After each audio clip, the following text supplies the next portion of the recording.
ဒီနေ့သင်ခန်းစာလေးကတော့ကျွန်တော်တို့ဒီ speedometer ပေါ့နော်အထူးသဖြင့်တော့လောလောဆယ်မှာတော့ cycle တိုင်ခွက်တွေရဲ့ speedometer ပေါ့နောက်ပိုင်းမှာတော့ကျွန်တော်ဒီကားသေးကားကြီးပေါ့နော်12 volt 24 volt စသဖြင့်ဒီ speedometer ဘိုင်းတွေကိုလည်းမျှဝေပေးသွားဖို့ရှိပါတယ်ကျွန်တော်နားလည်ထားလို့ပေါ့ okay အဲ့တော့ဒီ speedometer တွေမှာဆိုရင်များသောအားဖြင့် SMT တိုင်းနေလာတယ် SMT ဆိုတာက sulfate mount device အထူးသဖြင့်တော့ဒီ circuit ပေါ်မှာကပ်ပြီးတော့တက်ဆင်ထားတဲ့ပစ္စည်းလေးတွေကိုဆိုလိုချင်တာပါအဲ့တော့ရှေ့ကကျွန်တော်ဒီသင်ခန်းစာတွေမှာသင်ခဲ့ဘူးပါတယ်တင်ခဲ့ဘူးပါတယ်အထူးသဖြင့်တော့ကျွန်တော်တို့ဒီမြန်မာနိုင်ငံကလူငယ်တွေကကိုသိကျင်တယ်ဆိုရင်သိကျင်တာလေးကိုပဲ comment မှာအလွယ်တကူမေးလေးရှိပါတယ်အဲ့တော့ဒီကျွန်တော်မှမဟုတ်ပါဘူးတခြားသောဆရာတွေ electronic နယ်ပယ်မှာကျွမ်းကျင်တဲ့ဝါရင်ဆရာတွေအများကြီးရှိပါတယ်ဒီဆရာတွေတင်ထားတဲ့ဒီ online training freelance သင်ခန်းစာတွေလည်းအများကြီးရှိပါတယ်ဒါတွေကိုကျွန်တော်တို့က YouTube မှာပဲဖြစ်စေ TikTok မှာပဲဖြစ်စေ Facebook မှာပဲဖြစ်စေကျွန်တော်တို့လေ့လာရှာဖွေလေ့လာမယ်ဆိုရင်အတိုင်းအတာတစ်ခုတည်းတော့သဘောပေါက်မှာပါဒါပေမဲ့မလေ့လာပါဘူးအဲ့တော့မလေ့လာဘူးဆိုတော့သူတို့ကသိကျင်တာလေးတွေကိုအလွယ်တကူပဲ comment မှာမေးလိုက်တယ်တကယ်တမ်းတော့ကျွန်တော်တို့သိကျင်တဲ့အရာမှန်သမျှဒီ line ပေါ်မှာအစင်သစ်ရှိနေပါတယ်ဒါတွေကိုကျွန်တော်တို့ကရှာပြီးတော့နည်းပညာတွေကိုယူတတ်ဖို့လိုပါတယ်ဒီခေတ်မှာဆိုရင်ပိုကောင်းတာပေါ့ AI နေပေါ်လာပြီ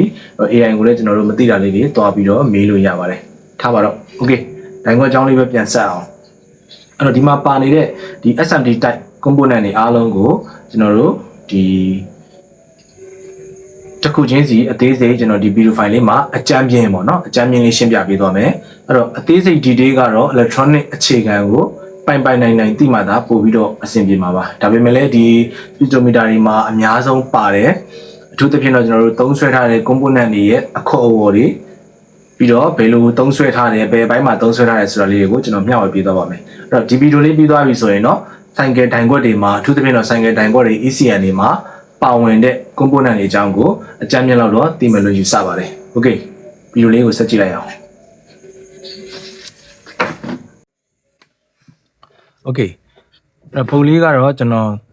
တန်ရှင်းသိမ့်မလောက်ထားတော့နည်းနည်းလေးတော့ညစ်နေတယ်သိခံပြီးတော့ကြည့်ပေးပါကျွန်တော်တို့အရင်ဦးဆုံးဒီ speedometer တွေကိုလေ့လာတော့မယ်ဆိုရင်သူ့မှာပါဝင်တဲ့အစိပ်ပိုင်းတွေနောက်တစ်ခုကသူပါဝါနိုးဖို့အတွက်လိုအပ်တဲ့ဒီအပိုင်းတွေပေါ့နော် input အပိုင်းတွေ input ဖို့အပိုင်းတွေ output ဖို့အပိုင်းတွေနောက်တစ်ခုကကျတော့ဒီ component တွေဒါတွေကိုကျွန်တော်တို့ကသိထားဖို့လိုအပ်ပါတယ်ဒီဗီဒီယိုလေးမှာတော့ကျွန်တော်အကြမ်းမြင်ပဲရှင်းပြပေးသွားမယ် okay အဲ့တော့ကျွန်တော်တို့အရင်ဦးဆုံးဒီမှာဒါတွေကိုကျွန်တော်တို့ socket လို့ခေါ်ပါတယ်ဟုတ်ပြီနော်ဒါကို socket လို့ခေါ်ပါတယ်ဘာ socket လဲဆိုတော့ဒါကကြတော့ speedometer socket ပေါ့နော် socket okay တလက်စာထဲမှာဒါလေးကတော့ကျွန်တော်တို့ mindlit pinion ရဲ့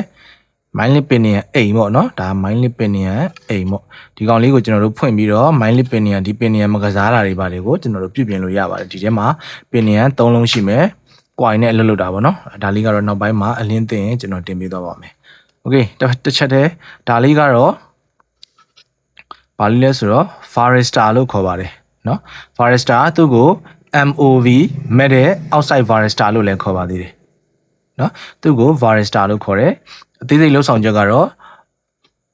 နောက်ပိုင်းမှာအလင်းတင်ပေးတော့ပါမယ် okay ဒီမှာ circuit ပေါ်မှာကျွန်တော်တို့တွေ့ရတဲ့ခြေထောက်5ချောင်းပါတဲ့ကောင်လေးဒီကောင်လေးပေါ့နော်ဒါလေးကို voltage regulator IC လို့ခေါ်ပါတယ် voltage regulator IC ခြေထောက်5ချောင်းပါမယ်တချို့ကောင်တွေမှာခြေထောက်3ချောင်းပဲပါမယ်အဓိကလှုပ်ဆောင်ချက်ကတွဲဖို့ဝင်မယ်အလဲပင်က ground ဖြစ်မယ်ပြီးရင်5ဖို့ပြန်ထွက်မယ်ဟုတ်နော်တွဲဖို့ဝင်မယ်အလဲပင်က ground ဖြစ်မယ်5ဖို့ပြန်ထွက်မယ်သို့တော့တစ်ခါတလေမှာကျွန်တော်တို့ speedometer မှာတော့တိတ်မတွေ့ရပါမယ်ကားတိုင်ခွက်တွေမှာမြင်တွေ့ရတတ်ပါတယ်အဲ့ဒါဘာလဲဆိုတော့ဒီမှာပင်3ပင်ပါမယ်ဆိုရင်ကျွန်တော်တို့ speedometer တွေမှာအထူးသဖြင့်တော့ cycle တိုင်ခွက်တွေမှာဆိုရင်တွဲဖို့ရယ် ground ရယ် 5ဖို့ရယ်ဆိုပြီးတော့အများဆုံးလာပါတယ်ဒါပေမဲ့ကားတိုင်ခွက်တွေမှာဆိုရင်တွဲဖို့ရယ် ground ရယ် 5ဖို့ရယ်လာပြီမဲ့တစ်ခါတလေမှာတွဲဖို့ရယ် 5ဖို့ရယ် ground ရယ်ဆိုပြီးတော့လည်းလာတတ်ပါတယ်ဒါကတော့ကြုံလို့ပြောပြတာပေါ့နော် cycle လောကနေတော့မဆိုင်ဘူးပေါ့ okay သူဘေးနားမှာတွေ့ရတဲ့ဒီကောင်လေးတွေက capacitor လေးတွေပါဒီမှာတော့နှလုံးပြတ်နေတာပေါ့နော် capacitor အလုံးကြီးနှလုံးပြတ်နေတာပေါ့ဒါလေးက capacitor ပါဒါလေးတင် capacitor လားဆိုတော့မဟုတ်ပါဘူးဒီမှာတွေ့နေတဲ့ circuit ပေါ်မှာအများဆုံးတက်ဆင်ထားတဲ့ SMT capacitor အဝါရောင်ဖြော်ဖြော်လေးတွေဒီ capacitor လေးတွေဖြစ်ပါတယ်capacitor မှာတော့ ပုံစံအမျိုးမျိုးကွက်ထွက်သွားပါတယ်အကြမ်းမြင့်ဆိုရင်တော့ coupling capacitor နဲ့ filter capacitor ဆိုပြီးတော့ရှိပါတယ်ဒါကတော့သူ့ရဲ့အပိုင်းမှာအသေးစိတ်တင်ပေးပါမယ်အရင်တော့လည်းကျွန်တော်တင်ပေးထားတာရှိတယ်သိချင်ရင်တော့ wall ထဲမှာဝင်ရှာပြီးတော့လေ့လာလို့ရပါတယ် okay ဒီမှာပါနေတဲ့တစ်ဖက်မှာအရစ်ပါတဲ့ကောင်လေးတွေကတော့တိုင်အုပ်လို့ခေါ်ပါတယ်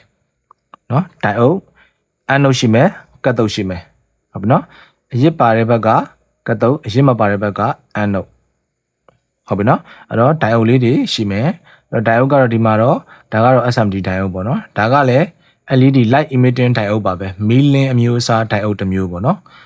ဒါကလည်းကျွန်တော်တို့ပုံမှန်ဆိုရင်တော့ LED မီးသီးလို့ပဲခေါ်တာပေါ့နော်တခါကျွန်တော် free port တင်ပြီးတော့ LED မီးသီးလေးတွေဆိုပြီးတော့တင်လိုက်တာ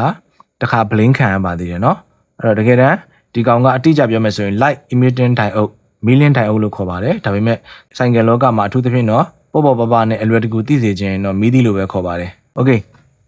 နောက်တစ်ခုကကြတော့ဒါလေးတွေနော် circuit ပေါ်မှာထူးသဖြင့်တော့ IC လေးတွေပေါ်မှာ number လေးတွေရေးထားတတ်တယ်မဲပြောင်လေးတွေဒါလေးတွေကတော့ resistor လို့ခေါ်ပါတယ် resistor မှာလည်းကျွန်တော်တို့ကအကြမ်းမြင့်တော့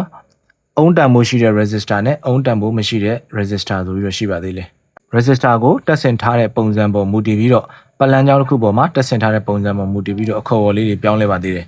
loss မှာတော့အကြမ်းမြင့်ပဲပြောမယ်ဒါလေးတွေဒီအုံးတန်မိုးရှိတဲ့ resistor ဖြစ်ပြီးတော့ဒီကောင်လေးတွေဒီအုံးတန်မိုးမရှိတဲ့ resistor ဘယ်လိုခွဲကြမလဲအုံးတန်မိုးရှိမရှိသိချင်မီတာမှာ digital meter မှာ 20k 200k ထားပြီးတော့ခွတိုင်းမှာအုံးတန်မိုးရှိရင်တနည်းအားဖြင့် resistant တန်မိုးရှိရင် resistant တန်မိုးပြနေပါလိမ့်မယ် resistant တန်မိုးမပြတဲ့ကောင်တွေကိုအတန်မီ scale မှာထားပြီးခွတိုင်းကြည့်ပါ TT မီရဲဆိုရင်0 ohm R ပေါ့ resistant တန်မိုးမရှိတဲ့ R ဒီလိုမျိုးကျွန်တော်တို့အကြမ်းဖြင့်သတ်မှတ်မှာပါနောက်တစ်ခုကကျတော့ transistor လေးတွေပေါ့နော် transistor လေးတွေကတော့ drain source gate ရှိမယ် emitter collector base ဆိုပြီးတော့ရှိမယ်ဒါကတော့သူ့ရဲ့အပိုင်းလေးတွေမှာတည်တံ့လေးတင်ပေးမှအဆင်ပြေပါလိမ့်မယ်နောက်တစ်ခုကကျတော့ဒီနေရာမှာရှိနေတဲ့အကြီးဆုံး IC ပေါ့ဒါက CPU လို့ခေါ်ပါတယ် Central Processing Unit CPU ပေါ့နော် CPU လို့ခေါ်ပါတယ်နောက်တစ်ခုကကျတော့ဒီမှာ68ချောင်းနဲ့ဒီကောင်လေးကတော့ကျွန်တော်တို့ EEPROM လို့ခေါ်တဲ့memory IC ဖြစ်ပါတယ်ဒီထဲမှာကျွန်တော်တို့ kilo file ရေးရတာဖြစ်ပါတယ်ညဒါလေးကတော့ EEPROM memory IC EEPROM လို့လည်းခေါ်ပါတယ်เนาะနောက်တစ်ခုကဒီနေရာလေးဒီကောင်လေးကကျတော့ crystal လို့ခေါ်ပါတယ်သူ့ကို HTL လို့လည်းခေါ်ပါသေးတယ်နောက် crystal ဆိုတာဘာလဲ crystal ဆိုတာအလွယ်သတ်မှတ်မယ်ဆိုရင်ကျွန်တော်တို့ရဲ့နှလုံးလို့သတ်မှတ်ပါလိမ့်မယ်နှလုံးခုန်နှုံညံတာနှိတာပေါ်မူတည်ပြီးတော့လူတစ်ယောက်ရဲ့လှုပ်ရှားသွားလာမှုကျန်းမာရေးအခြေအနေပြောင်းလဲနိုင်တယ်လို့ဒီ crystal ရဲ့ခုံလိုင်းလို့ခေါ်တဲ့ချိန်လုံးလေးတွေပေါ်မူတည်ပြီးတော့လဲ circuit board တစ်ပုတ်ရဲ့ power နိုးနိုင်မှုမနိုးနိုင်မှုကောင်းကောင်းမွန်မွန်အလုပ်လုပ်နိုင်မှုမလုပ်နိုင်မှုသည်ကွာပါတယ်ဒါကိုကျွန်တော်တို့သိထားပါမယ်တချို့ပုတ်တွေမှာ power နိုးခြင်းတလို့ဖြစ်မယ်မနိုးခြင်းတလို့ဖြစ်မယ်နိုးပြီးတော့မှတဖြည်းဖြည်းနဲ့ display ကမှိန်သွားပြီးတော့ power ပြန်တည်သွားတာမျိုးတွေမှာဒီ crystal ကိုကျွန်တော်တို့ကတစ်ချက်စစ်ဆေးကြည့်ရမှာပါအဲ့တော့ crystal ကိုစစ်ဆေးတဲ့နေရာမှာကျွန်တော်တို့ oscilloscope တွေမရှိတဲ့အတွက်အကြမ်းပြင်းတော့ဆိုင်ကယ်လောကဆရာတွေကစက်ပစ္စည်းတွေကိုရင်းနှီးမြှုပ်နှံမှုလုပ်ရမယ်ဆိုရင်သေလောက်အောင်ကြောက်ပါတယ်အဲ့တော့ကျွန်တော်တို့ circuit board တစ်ပုတ်ကို professional ကြเนาะ pro ကြပြင်နိုင်ဖို့ဆိုရင်လိုအပ်တဲ့ဒီတင်ထောက်ကူပစ္စည်းတွေအထူးသဖြင့်တော့စစ်ဆေးစမ်းသပ်တဲ့ပစ္စည်းတွေလိုပါတယ်မလိုဘူးဆိုရင်တော့မရှိဘူးဆိုရင်တော့ဖြုတ်လဲပေါ့ဗျာဒါကတော့အလွယ်ကူဆုံးနည်းလမ်းပေါ့เนาะ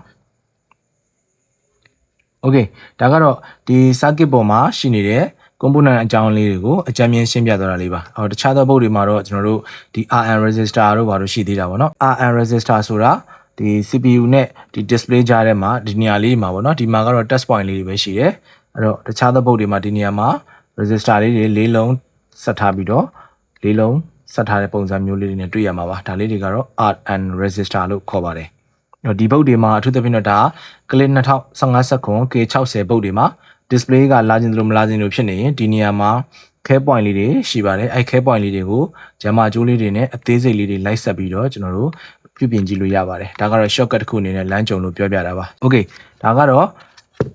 circuit board တစ်ပုဒ်ပေါ်မှာပါတတ်တဲ့ electronic component လေးတွေကိုအကြမ်းမြင်ရှင်းပြပေးခြင်းဖြစ်ပါတယ်ဒီလောက်ဆိုရင်အကြမ်းမြင်နားလည်မယ်လို့မျှော်လင့်ပါတယ်ဗျနောက်ထပ်ဗီဒီယိုမှာပြန်လည်ဆုံတွေ့ကြပါမယ် okay